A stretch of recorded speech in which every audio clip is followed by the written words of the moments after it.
Hi everybody, it's Jess here. Hope you're all well and not too bored. It's a shame we can't all be together making things again, but there we are. So I've been asked to put together a video, show you some things to make whilst you're still stuck at home over the summer, and hopefully you'll enjoy this and you'll be able to make everything that I show you over and over again. We're going to make two types of folded paper boxes because you know how much I love paper. We've got this cube. I've made this one quite big. There's all sorts of things you can do with that, dead simple. I'm going to show you that one first. And then we've got these little folded paper half boxes, which I will show you how to make tops and bottoms so that they close up like that. Again, really simple, loads of different things you can do with them. Real easy to learn and do over and over again as many times as you want. So that's what we're going to do today. These are both made with square pieces of paper. You might not have any square paper available, so the first thing I want to do is show you how to make that. Okay, so you're not going to need anything complicated. Paper, obviously. Plain paper or printed paper is fine. Anything else you can find to use, maybe junk mail or old magazines if they're definitely finished with, make really cool patterns. You can find some really nice colours in old magazines and pictures sometimes. Whatever you've got. We also are going to need a pair of scissors and a ruler is helpful. I also have a pencil. Hopefully you have those things lying around the house. You may need, I've got a glue stick here, and also some sellotape. One or the other is fine, you don't need both for later on, and if you've not got those, they're not absolutely vital, you can manage without. I think that's everything. So, making paper square, I'll show you the way I do it, and it's kind of quick and easy. There's other ways, of course, of making paper square, but I'll show you this technique. So this is obviously a rectangle at the moment. We've got nice neat edges because it's already made paper. We know they're nice and square. So I'm going to use that to my advantage, and I'm going to fold this bottom edge, so that's the short edge, up along the long edge. The important thing here is to make sure this corner's really tight, you've got it folded really nicely, and that both the bottom edge and the side edge are in the same place. Squash that down real nice. Okay, and then what we need to do is cut this extra bit off. I'm sure you've all done this before. There's two ways to do this. You can get a ruler along that short edge and draw a line. I've not done a very good job of that. Let's try again. And then you can cut this with your scissors. That's easy peasy.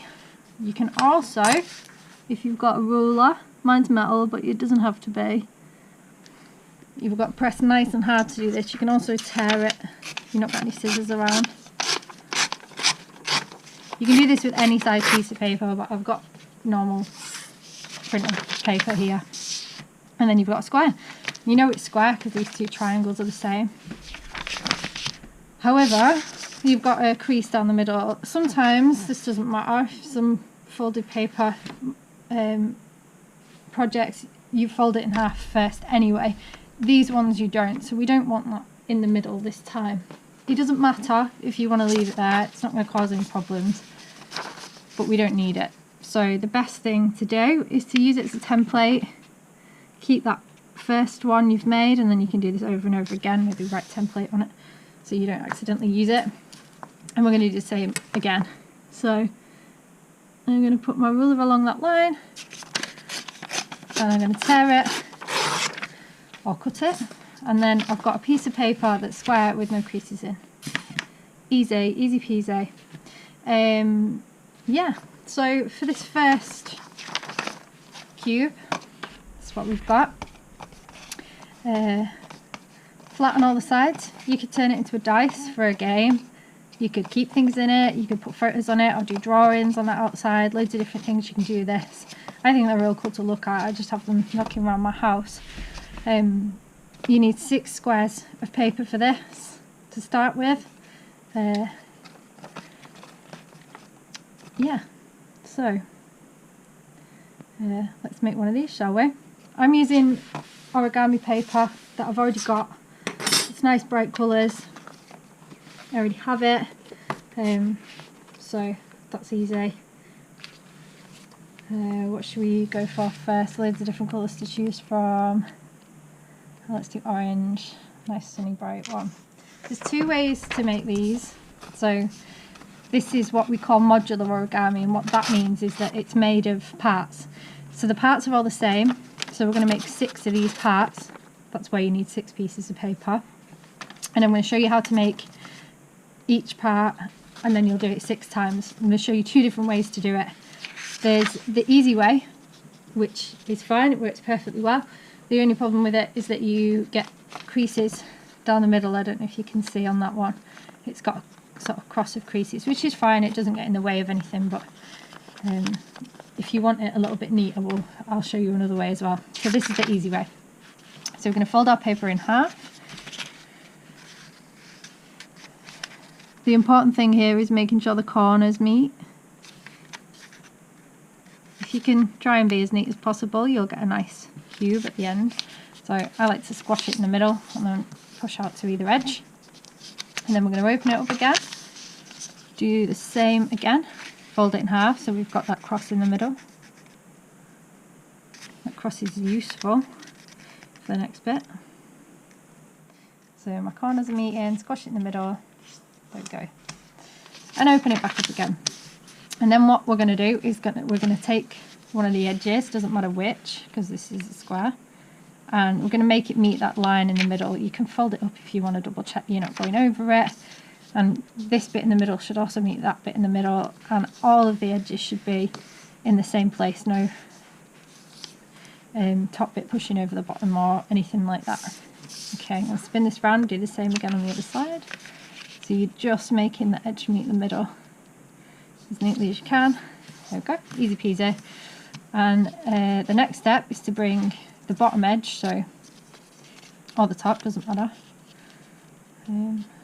It's all the same, all symmetrical, and squash it down so you can see now we've got a square, which is going to be one side of our cube. Okay, easy, there we go. That's what we've got. That's the easy way, but you get these creases on. So the next way I'm going to do with kind of greeny sage colour. Let's try that. This is a little bit harder, but just slightly neater, so it's up to you, whatever you want to do.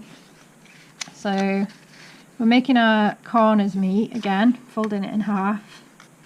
But this time, instead of squashing it all the way down, we're just going to squash the paper at the top and the bottom, so we've got little marks, little creases where we need to know for the next step. I don't know if you can see there. But they're not all the way down the middle. We won't see these because they'll be hidden inside of the cube at the end. Same again the other way around. Corners are meeting. There we go. And then squash the top, squash the bottom. So we've got 4 marks now in the middle of each side. The next steps are exactly the same. It's a little bit harder to see where you're going because you've not got that full line anymore. By the time you've done the 6th one, you'll have the hang of it. Turn it round, same on the other side. There we go. Squash that down and then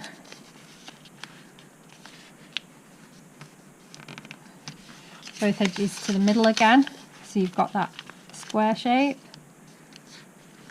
Making them meet in the middle so there's no gaps, and there you go, second one. That's it, that's one module, one piece.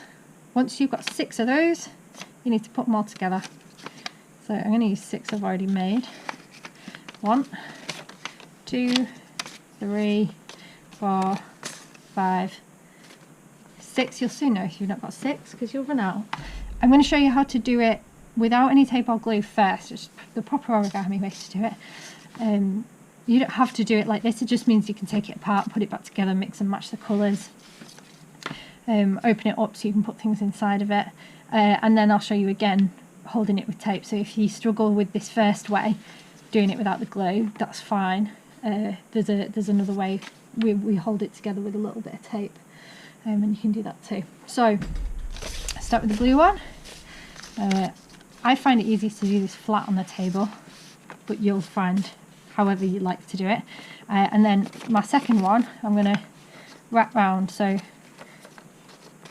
these flappy up bits are the same width as the big square bits. So that's gone inside there, dead simple. My third one, I'm going to put round the flappy up bit of the purple. So I've got 3 together there. Don't worry if this doesn't make sense yet, I will show you again. The outside is just flat colour, yeah? Like that inside. And the next one is going to go underneath the green and over the top of the purple. So they're always on the inside, these smaller bits, and the big squares are always on the outside. Holding it together is the hardest thing. If you keep it flat on the table, that's a little bit easier. And then the red, I'm going to put, I'll show you there. So you've got this one, put round there, and tuck it into the inside of the orange and inside of the blue. So now you've got 5 sides, just one left to go. This one's probably the hardest because you just got to slip it in there. If you folded them neat, they should go in, should fit nicely. If not, if one's not great, you can always fold it again because it only takes a bit of the time to fold one than it does to fold all of them. And there you go.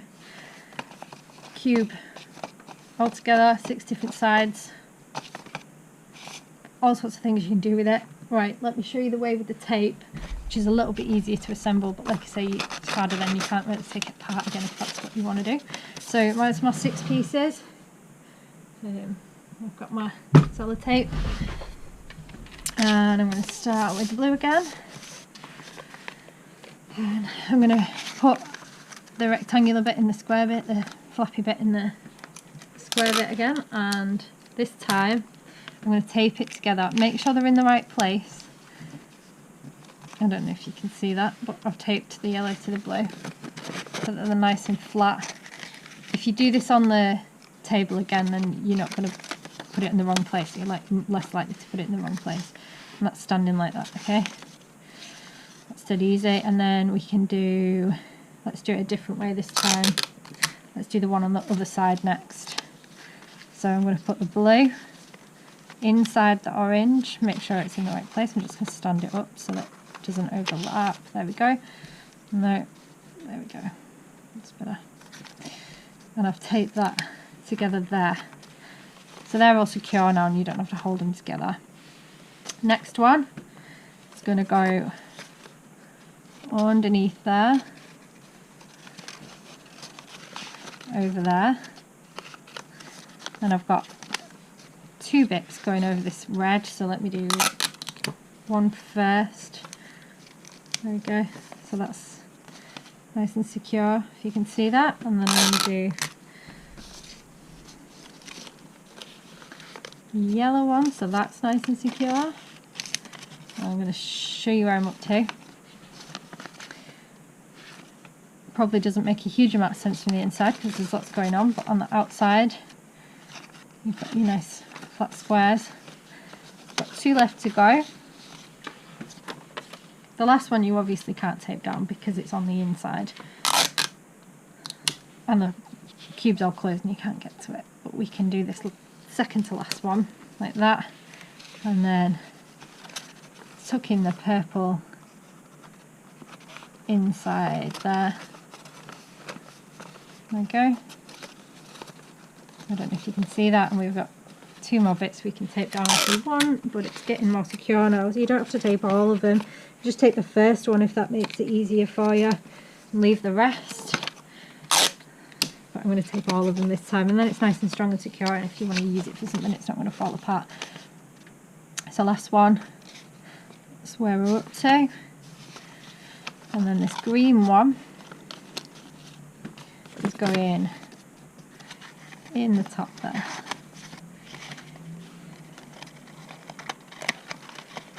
And sliding it in like that. Done. If you wanted, you could cut a little, let's do it, in fact, gap for your thumb here, so that you can open this green one up. This is the one that's not taped, and then you can use it as a box. And let's tape this green one down at the back so that it stays nice and secure. There you go, you've got a box for storing things then. Or putting gifts in. That'd be a nice thing to do. There we go. Perfect. One down. Right. The next thing I'm going to show you is these little origami boxes. Yours will be bigger if you're using A4 paper, but again I've used the origami paper just because I've got it. These are super simple. You can make them loads of different sizes and then they fit inside each other. You could stick them all together and display a collection in them, or I'll show you how to make a top and a bottom like that so you can keep things inside. Again, really good for gifts. Of course, all of this is recyclable once it gets finished with as well, which is great. Loads and loads and loads of uses. I'm sure you can come up with something interesting. See how many you can make. So again, making square paper the same way, out of anything you like, not too thick. You'll find it hard if you use anything that's too thick or too thin, but anything that feels about the same as printer paper should work fine. Shall we do a green one? Okay, let's stick those there. So green paper, square. My first step is the same as it was for the cube. I'm going to fold my paper in half, making the corners meet, squashing the middle. There you go. You can take your time over this a bit more neatly than me.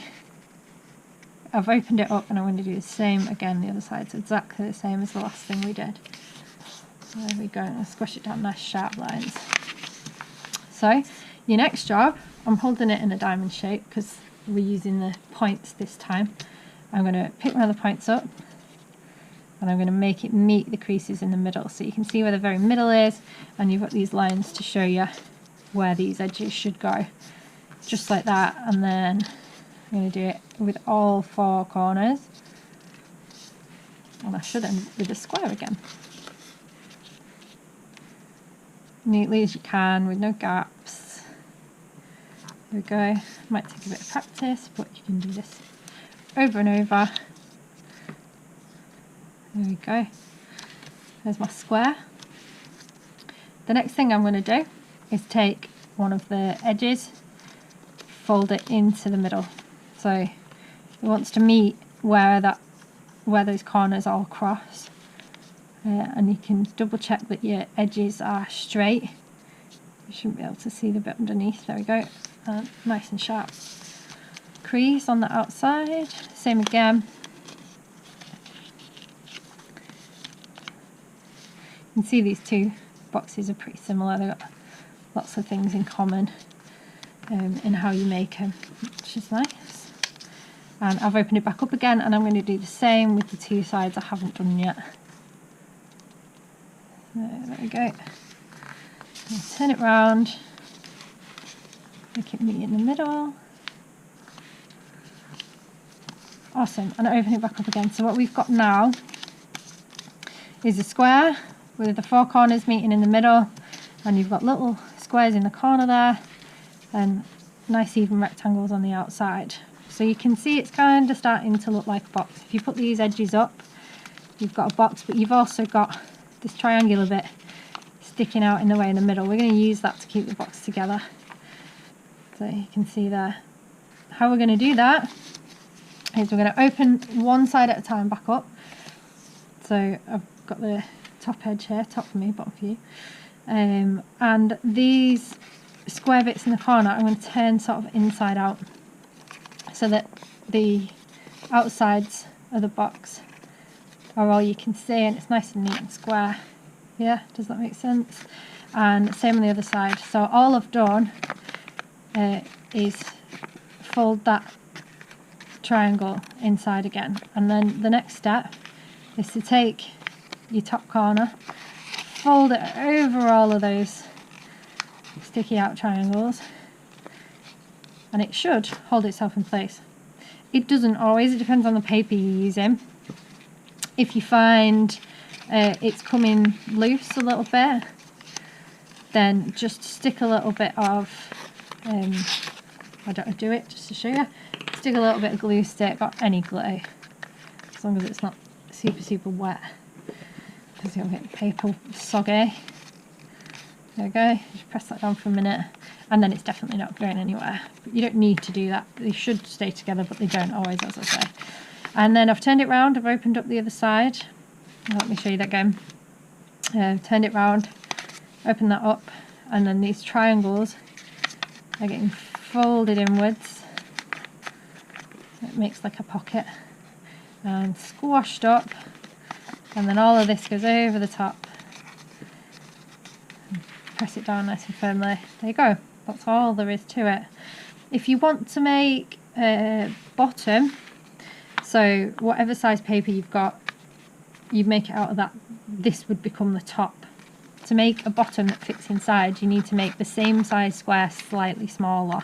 So I'll show you it all again, just so you can do it again if you want to. I'm going to use a different green, and I'm going to make it 5mm smaller. It does help if this is neat, but it doesn't have to be totally perfect. You can always fold it roughly and rip it with a ruler like I did with the square, making the paper square at the beginning. But I'm going to measure, and I'm going to use my knife because I've got one here, but scissors are absolutely fine. I think all I've done is remove about 5mm. I'm going to do that for 2 different sides. You don't need to do it on all 4 sides because that's not necessary. You're just making it smaller again in the same places. So 5mm on 2 sides, so one side and the side next to it, not the top and the bottom. There we go, easy peasy. And let's do it all again. I'll do it a little bit quicker this time. So we'll go in half, open it up in half again, so we've got that cross that starts from the middles of each edge. There you go, there's your cross, and then corners meet the middle.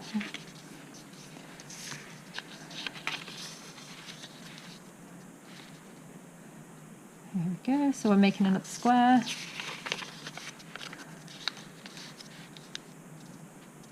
I hope you can see all this all right against my bright pink mat. There we go. And then you've got your square, and then your next job is to fold any of the edges into the middle, and then the opposite edge goes into the middle.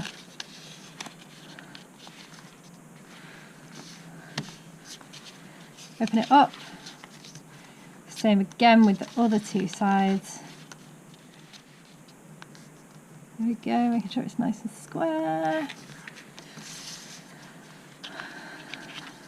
Once more, last fold. Meeting in the middle, there we go. And then we open it all back up.